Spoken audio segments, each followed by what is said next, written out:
have secured 666 marks in the NEET UG 2022 examination with an all India rank of 1974.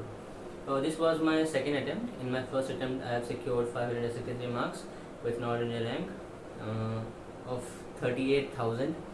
Anyways, so this year I have secured 666 marks, almost 103 marks ka difference.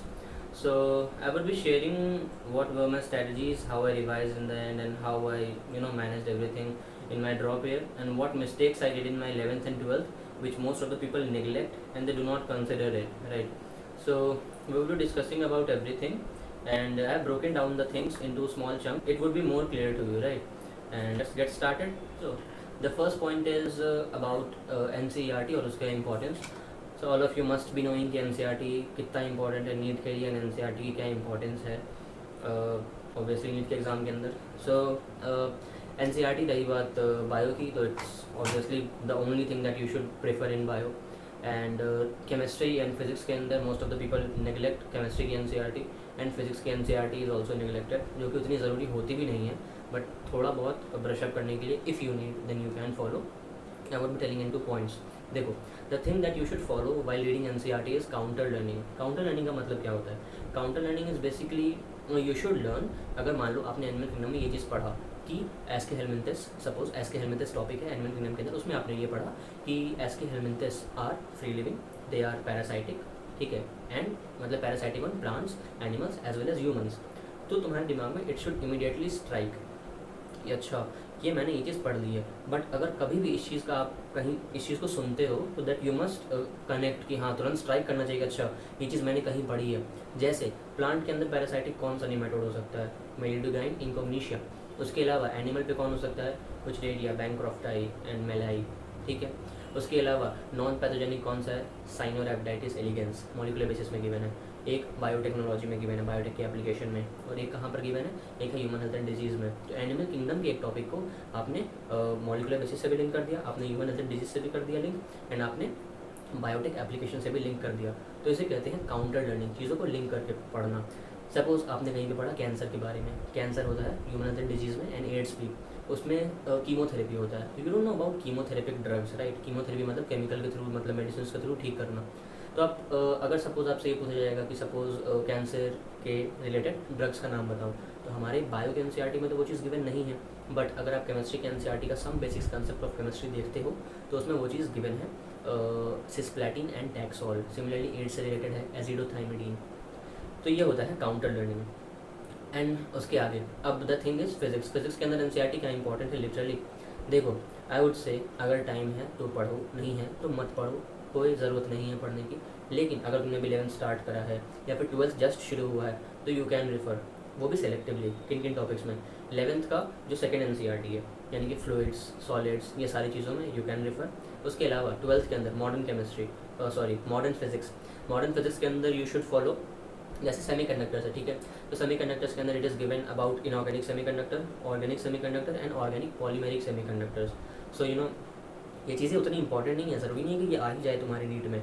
But the thing is you should no कि हाँ अपनी NCERT में ये सारी चीज़ें भी हैं. जैसे you should know about laser दे रखा है, मेज़र दे रखा है, ये क्या होता है, ठीक है. फोटो इलेक्ट्रिक डायोड कैसे काम करता है, ये सब मॉडर्न फिजिक्स में है, right. And similarly current electricity के अंदर there is graph of resistivity, है ना, कॉपर का, नहीं क्रोम का, ये सारी चीज़ें, तो यू कैन वहाँ से देख सकते हो. And coming to chemistry, chemistry के अंदर इनऑर्गेनिक के अंदर NCERT is a must read, मतलब पढ़ना ही चाहिए एंड उसके बाहर जाना ही नहीं चाहिए. एज इन अगर आप ब्लॉक केमिस्ट्री की बात करते हो, SPDF ब्लॉक, उनके जो टेबल्स होते हैं, तो हम क्या करते हैं, हम उन टेबल्स के जो डेटा जो कि गिवन होते हैं या जो एक्चुअली टेक्स्ट में दिया रहता है, जैसे मेल्टिंग पॉइंट का, बॉइलिंग पॉइंट का, ये सारे हम याद कर लेते हैं. बट जैसे डेंसिटी है उसका कोई मतलब टेक्स्ट में जिक्र नहीं है. बट अगर आप टेबल के कंटेंट को, डेंसिटी का कंटेंट अगर आपने टेबल से उठाया और उसे अरेंज कर दिया अपने हिसाब से, उसके बाद आप उसे याद कर लो, तो इन शॉर्ट आपका टेबल डन है. टेबल के डेटा याद नहीं करने होते, टेबल का हमें सिर्फ ट्रेंड याद करना होता है. अच्छा ये डिक्रीज ऐसे कर रहा है, इंक्रीज ऐसे कर रहा है, राइट. तो ये हो गया इनऑर्गेनिक के अंदर. एंड सिमिलरली मेटलर्जी जैसे इनऑर्गेनिक का पार्ट, तो मेटलर्जी के अंदर इतने सारे ओर्स का नाम दे रखा है, टेबल है, ये सारी चीज़ें हैं. तो you should have a read actually. And specially block chemistry तो पूरा रटा हुआ होना चाहिए. आई नो इट्स डिफ़िकल्ट, लेकिन वक्त के साथ वो चीज़ें याद हो जाएंगी बार बार रिवाइज करने पे।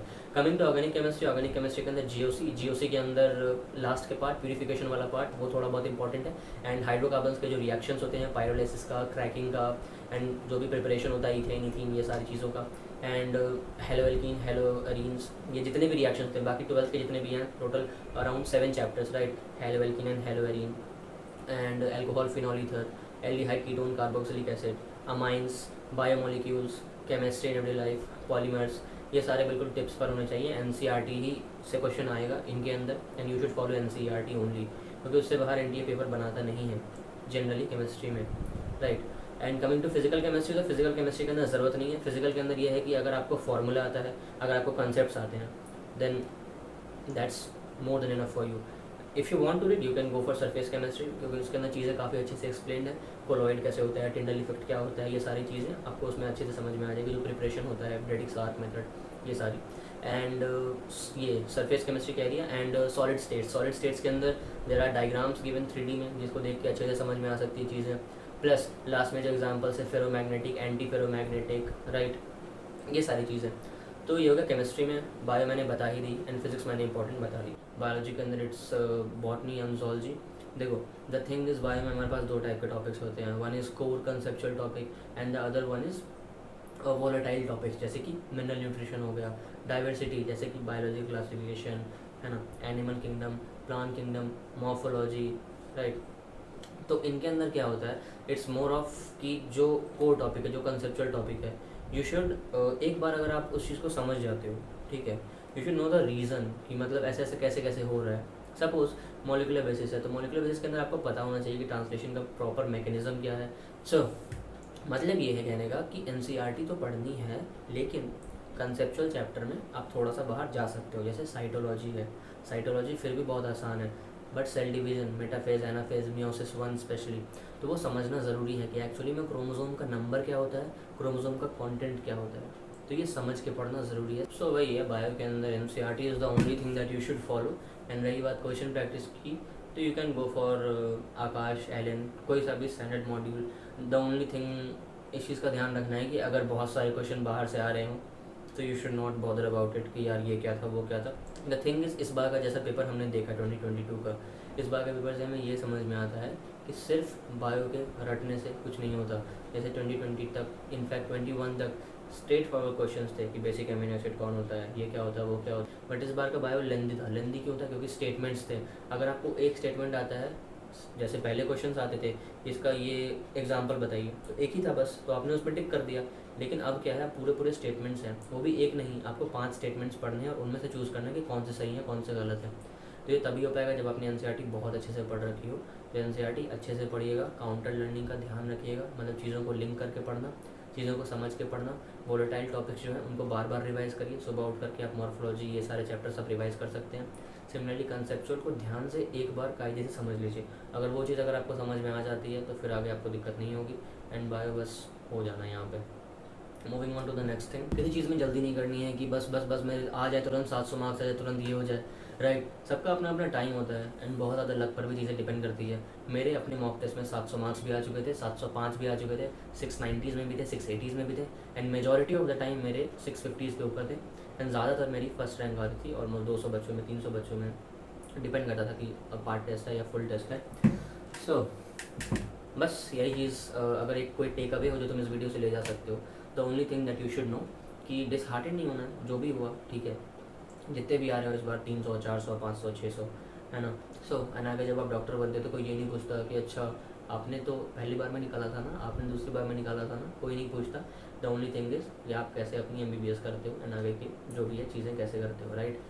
सो the only thing that I want to say is disheartened नहीं होना यार, सबके साथ ही होता है जो भी होता है। मेरे साथ भी पहली बार में अच्छा नहीं हुआ था, एंड बॉर्डर लाइन पर हो, जितने भी मार्क्स हैं doesn't matter. So it's your time, last का टाइम है ना।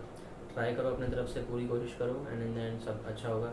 I wish you all the best, and this was my first video, so please neglect all the mistakes that I did. And so thank you so much यहाँ तक बने रहने के लिए।